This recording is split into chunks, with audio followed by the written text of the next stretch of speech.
ข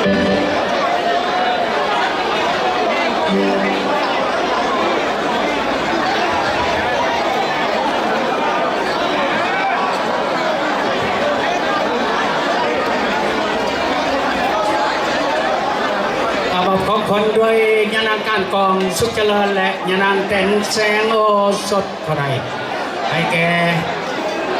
คณะศิลปินหรือว่าคณะ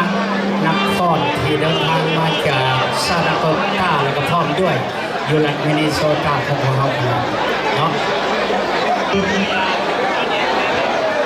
ขอขอบใจเป็นพิเศษนำคณะสตรีที่เดินทางมาจากรัฐซาดาโกตาขอขอบใจเลย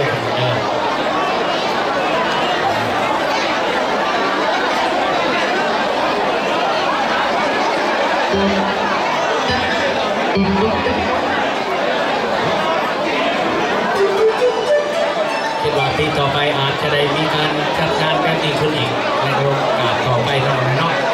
มันเชื่อทางซาดาโกตาเพิ่นถูกเชื่อเชิญของเข้าไปจะได้ไปหาพวกกัน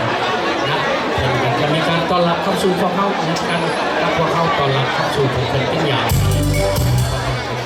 เนาะ